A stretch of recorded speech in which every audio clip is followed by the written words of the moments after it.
اعوذ بالله من الشیطان الرجیم بسم الله الرحمن الرحیم. مخکې مونږه صرف په کیسه باندې خبره کړې وه، خو د کیسې هر اړخ مونږه واضح کړی و، او دا یې قسمونه د بیانولو قسمونو طریقې دا مونږه واضح کړې وي. نو نن مونږه پلاټ وایي. تاسو ته ما ویل چې ما هغه ټایم کوشش چې پلاټ او کیسه یو ځای کړم، خو بېل بېل مې ځکه که چې دې کې معمولي فرق دی. اکثر کله نه کله خلک پوښتنه وکړي که نه چې پلاټ او کیسه کې څه فرق دی. نو نن مونږه کیسه خو باندې خو مونږه پوه شو، ټیک ده که نه، چې د روزمره ژوند د واقعاتو هغه تسلسل چې هغه مونږ یو نتیجې ته رسوي، هغې ته کیسه ویلی شي. خو پلاټ چې کوم دی په ناول کې د دې واقعاتو ترتیب ته پلاټ وایي. په ناول کې چې کوم واقعات او حادثات راپېښېږي، دې له ناولنګار چې کوم ترتیب ورکوي، دې ترتیب ته پلاټ ویلی شي. په ناول کې کردارونه وي، کردارونو ته حادثات او واقعات راپېښېږي. دغه واقعات چې کوم کردارونو ته راپېښېږي، دغه حادثات چې کوم کردارونو ته راپېښېږي، دې ته یو خاص ترتیب ورکول، بلکې منطقي ترتیب ورکول، دې ته پلاټ وایي. خبرې ته خیال دی. ناولنګار د کیسې بنیادي عناصر په یو منطقي انداز سره لیکي. د کیسې چې کوم بنیادي عناصر دي، هغه په یو منطقي انداز سره لیکي، ځکه چې دا کیسه د ناولنګار په ذهن کې د اول نه موجود وي. داسې خو کیدی نه شي چې ته کښېنې په مغه ساتو په توکل چې سره راځي، نه، دا به ستا په ذهن کې موجود وي. لکه مونږه خاکه چې کوم د پلاټ خاکې ته ویلی شو، ډانچې ته ویلی شو، نقشې ته ویلی شو، دا ټول یې دې معنی دي. نو دارنګې د دې یوه خاکه، یوه ډانچه چې کوم دی، دا د ناولنګار په ذهن کې پرته وي، دا موجوده وي. دې ته چې کوم دی دا منطقي انداز سره دا واقعیت خپلو کې یو بل سره تړي. بیا موږ دا خبره کوو چې د پلاټ درې لازمي برخې دي. څو برخې دي د پلاټ؟ درې لازمي برخې دي. د واقعاتو منطقي ترتیب، ټیک شو، دا پلاټ شو که نه. درې برخې دي.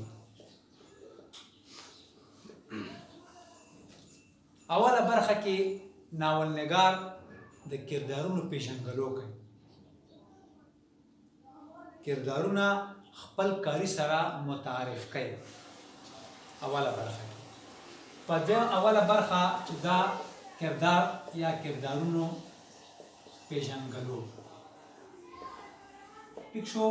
په دویمه برخه کې چې کوم دی، نو دی بیا دې کردارونو ته حادثات او واقعات راپېښوي، یا د دې کردارونو ترمنځ تصادم پیدا کوي، کشالۍ پیدا کوي، مسئلې پیدا کوي، ټیک شو. کردارونو ته واقعات راپېښېدل.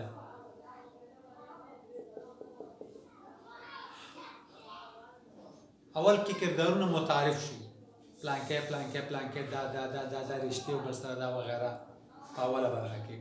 دویمه برخه کې دې کردارونو ته واقعات او حادثات راپېښېږي، د دې کردارونو ترمنځ تصادم پیدا کېږي، جنګ جګړه پیدا کېږي، تصادم ټکراو پیدا کېږي.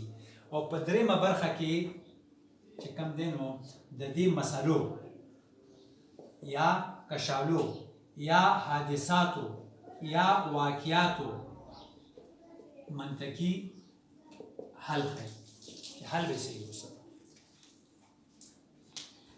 مطلب ته ورسېدی که نه.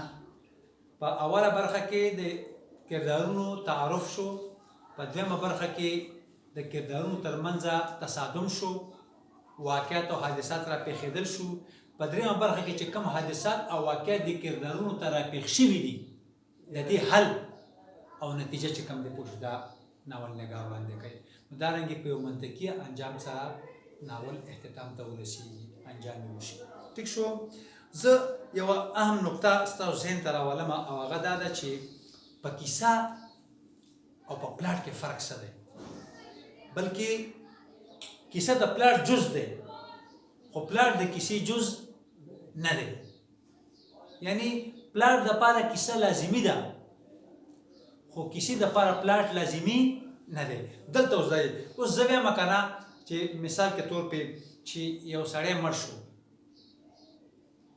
د هغه ته لږ ښه توجه ورکړئ دلته به تاسو ته بالکل وضاحت وشي چې پلاټ او کیسه کې څه فرق دی یو سړی مړ شو 2 ورځې پس د هغه ښځه مړه شوه د خبرې ته م خیال دی یو سړی مړ شو او 2 ورځې پس د هغه ښځه مړه شوه دلته کې مونږ 2 واقعیت بیان کړ د سړي مرګ یو واقعه ده او د ښځې مرګ بله واقعه 2 واقعه مونږ بیان کړ دواړه مو یوځای کړې او په دواړو کې هېڅ قسم ربط تعلق یو بل سره نشته بس خاوند اکسیډنټ وکړو فار ایگزامپل کور کې په ښځه باندې چت را پرېوتو خو 2 ورځې پس دا واقعیت وشو خو دې دواړو واقعیتو د 2 واقعیت کې مونږ یوځای که بیان هم کړو خو د دواړو واقعیتو ترمنځ خپلو کې هېڅ قسم ربط نشته دی خبرې ته مو خیال دی د ښځې مرګ د خاوند د مرګ نتیجه نه ده د ښځې مرګ د خاوند د مرګ نتیجه دا په خپل وجود کې راغلی یو حادثه شوې ده هغه په خپل یو حادثه شوې ده که نه دا دواړه بېلې بېلې کیسې دي بېل بېل واقعیت دي خو که زه داسې ویم چې یو سړی مړ شو د هغه د مرګ په غم کې د هغه ښځې زهر وخوړه یو سړی مړ شو د هغه د مرګ په غم کې د هغه ښځې زهر وخوړه هغه هم مړه شوه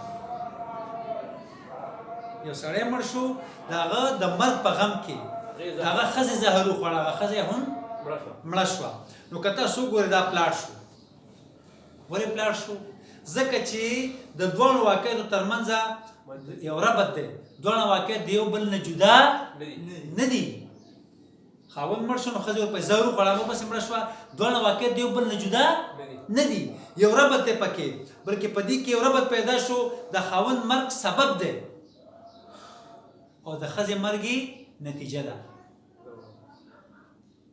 د خاوند مرګ سبب دی او د ښځې مرګ څه شو د نتیجه شوه دا بېل واقعیت نه شو بلکې یوه نقشه شوه دې ته پلاټ ویلو پوه نه شو په دغه باندې که نه نو ګوره هلته کې بېل بېل واقعیت دي ښځه مړه شوه خاوند مړ شو 2 ورځې پسې ښځه مړه شوه دواړه مونږ یوځای کړه د ښځې د زهرو نه بغیر هم مړېدلې شي د غمه دې مړه شي او که نه دا خاوند مړ شو ښځې ورپسې 2 ورځې پس مړه شوه خو د خاوند مرګ بېله واقعه د ښځې مرګ بېله واقعه د دواړو د مرګ خپلو کې یو بل سره تعلق نشته دا کیسه ده خو خاوند مړ شو او ښځې د غم نه خودکشي وکړه زهر یې وخوړه د غم نه یې مړه شوه هارټ اټیک کې د غم نه وشو بله د مرګ ډېر دغه دی که نه خو سبب یې څه دی سبب یې د خاوند مرګ دی که دې خاوند نه مړ شوی دې به هارټ اټیک نه کېدو که دې خاوند نه مړ شوی دې به زهر نه خوړه خبرې ته مو خیال دی نو اوس چې خاوند مړ شو د خاوند د مرګ په وجه باندې د ښځې مرګ واقع شو نو د ښځې او د خاوند د مرګ ترمنځ څه شي یو ربط پیدا شو نو دې ته اوس مونږ پلاټ ویلی شو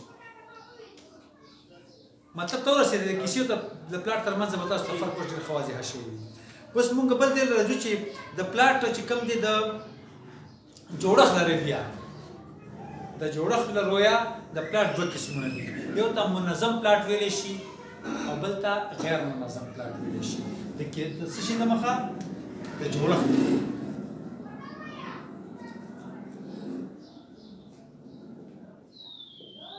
منظم او غیر منظم ٹھیک شو منظم پلاټ هغه پلاټ دی چې په دې کې واقعیت بالکل یو بل سره نښتي وي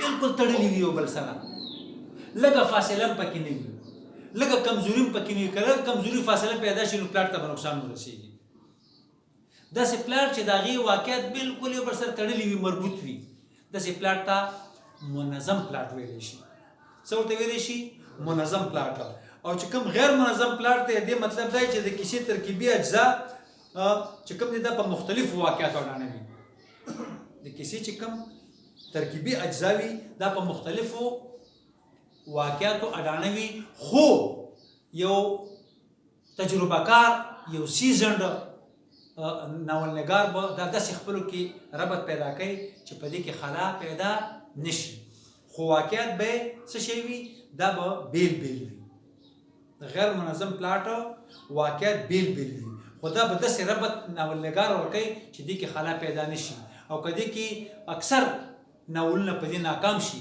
چې ناولنګار نه پکې خلا پیدا شي، یعنی هغه منطقي ربط پکې پیدا کولو کوشش کوي خو ناکام پکې پاتې شي. لہذا داسې پلاټ بیکاره پلاټ یا کمزوره پلاټ ګڼلی شي.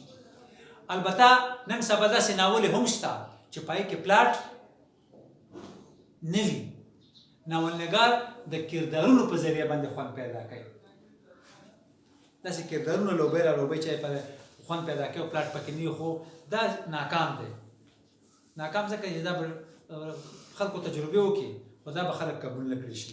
بل چې کوم دی نو هغه دی د اصولي وحدت له اړخه، د اصولي وحدت له رویه د پلاټ دوه قسمونه دي بیا، ساده پلاټ او مرکب پلاټ.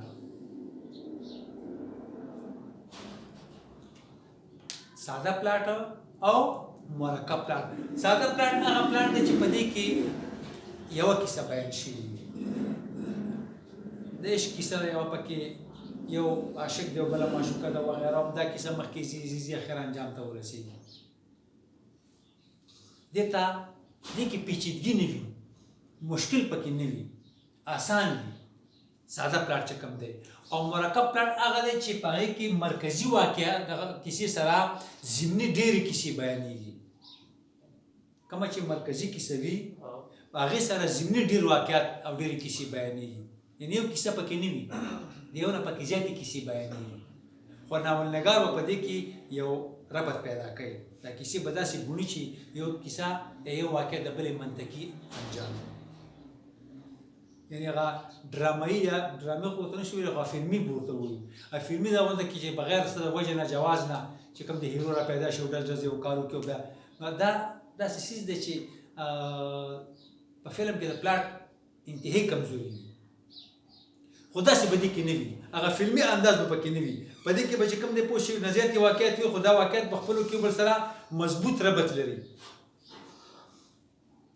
دا کیسې چې کوم ډېرې کیسې دي دا خپلو کې بل سره مضبوط ربط لري. اکثر په مرکب پلاټ کې دا خامي وي چې مختلف واقعیت چې کوم دی د یوې بلې سره ربطونه لري، نو دا پلاټ هم کمزوری پلاټ ګڼلی شي. په خبره پوه شوئ؟ نو تقریبا مونږ د پلاټ ډیفینیشن خو ډېر آسان دی. ما تاسو ته چې مونږ دلته کې مخکې یو ځل په پلاټ باندې خبره کړې وه، کس خبره وکړه چې پلاټ او کیسه کې څه فرق دی. هلته ما هغه نقشه داسې 1 2 3 مې ورکړه، دا ترتیب مې ولله که نه. خو لکه پلاټ د واقعاتو په ناول کې د واقعاتو ترتیب ته پلاټ ویلی شي، یا کردارونو ته چې کوم واقعات او حادثات راپېښېږي دې ته یو خاص او منطقي ترتیب ورکولو ته پلاټ وایي. بیا ما تاسو ته کیسې او پلاټ ترمنځ فرق واضح کړو. کیسې مونږ تېر لیکچر کړی وو که نه، هغه نه ریپیټ کوو څه. نو هغه دا چې مونږ واقعیت د ښځې او د خاوند د مرګ واقعیت تاسو ته ما بیان کړه چې دا د دواړو ترمنځ ډېر په اسانه باندې، یعنې یو نوآموزه کس به هم په دې پوه شي په دې مثال باندې چې کیسه څه شی دی او پلاټ څه شی دی. په دې تاسو پوه شوئ. بیا مونږ دا خبره وکړه چې د جوړښت له رویه د دې دوه قسمونه دي، منظم او غیر منظم. منظم کې واقعیت بالکل لکه د یو تار تړلی شوي وي. څه شی شوي وي؟ بالکل د یو تار تړلی شوي. او په غیر منظم کې چې کوم دی دا داسې وګڼئ لکه زنځیره. تار او زنځیر کې فرق وي که نه؟ که مونږ وګورو کار خو دواړو نه یو اخیستی شي. رسۍ یو مونږ اخلو او بل طرف ته زنځیره، رسۍ باندې هم تړل کېږي، په زنځیر هم تړل کېږي، خو زنځیر کړی وي او رسۍ کې کړی نه وي بالکل. نو چې کوم منظم پلاټ دی دا رسۍ وګڼئ، او چې کوم غیر منظم دی دا زنځیر وګڼئ چې دې هره کړۍ یوه واقعه ده، خو دا کړۍ داسې یو بل سره دغه شوي چې یو زنځیر کې جوړېږي. په خبره پوهېږئ؟ بیا مونږ د ساده او مرکب پلاټ خبره وکړه. ساده پلاټ هغه دی چې پای کې یوه کیسه بیان شوي وي، دې کې پیچیدګي نه وي، اسانتیا پکې وي. او غیر منظم پلاټ هغه دی مرکب پلاټ هغه دی چې پای کې د یو نه زیاتې کیسې بیان شوي وي، خو د ټولو کیسو ترمنځ به یو ربط وي، مضبوط ربط وي. خو بعض اوقات داسې هم وشي چې ناولنګار نه هغه ربط مضبوط پاتې نه شي، نو دا د پلاټ خامي ګڼلی شي، شمېرلی شي. اوس که ستاسو په ذهن کې د کیسې او د پلاټ د دواړو په حواله هر قسم سوال وي، تاسو هغه سوال کولی شئ.